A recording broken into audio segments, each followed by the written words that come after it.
The staff at a posh Central Park condominium is swindled out of their life savings by an investment billionaire. It's all gone. There is no pension. I don't care what it takes, but we'll find a way to make things right. But when he's placed under house arrest, it appears that his wealth and power will let him get away with the theft. We're not criminals. We don't know how to steal. So the workers, with the help of a crafty robber, seek revenge to take back what is rightfully theirs in Tower Heist. You know this is a bad idea, right? That's it. I don't want you talking to me for the rest of the robbery. This week, Tower Heist. Sean, Liz, you've just seen it. Take it away, Liz. I did think that it was a lot funnier than I expected and had a great cast and really great chemistry between the actors, but I would say it's a very mediocre film. The heist of the title is cheesy, it's a little over the top, it sort of gets the job done, but isn't terribly exciting. What works in this movie is the middle section, when you've got all of these great performers come together and basically plan out this heist that they're going to do.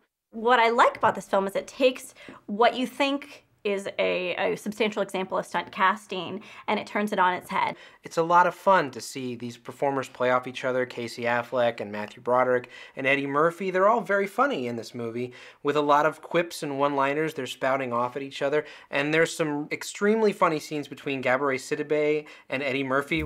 You married? See what? You married? No, I ain't married. What's up? Between this and the Academy Awards that are coming up next year, people are talking about this as the moment of Eddie Murphy's renaissance. Is that borne out in this film? I don't really think Eddie Murphy disappeared. I think he just changed to a safer fare for several years, and him coming back and going to more edgier material is really, it's where his strengths lie. I wouldn't call it an Eddie Murphy renaissance from Tower Heist. He's adequate, he's funny, he gets the job done. I don't think there's anything in this movie that shows him stealing the show. Well, generally, I rob balconies. Balconies? Like a cat burglar? That way I never get charged with breaking and entering. And I never steal nothing over $1,000, because in New York, that is a felony. What do you get, like potted plants? This is a tamer version than you got with the Beverly Hills Cop, Eddie Murphy, so the jury is out on whether or not he's going to get back to that stature. So Alan Alda is Bernie Madoff. Well, Alan Alda does play a Bernie Madoff type character. That's the topicality segment of this movie. You couldn't fathom that he does all these seedy, dark things with your money.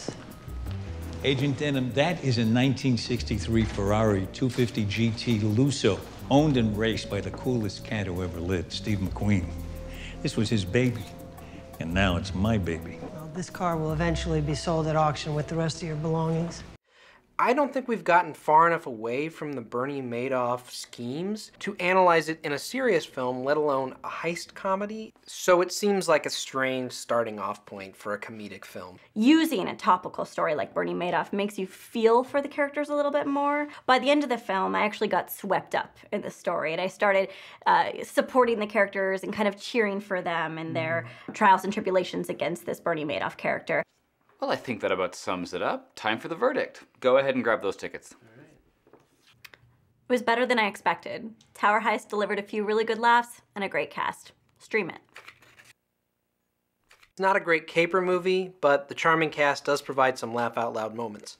Stream it.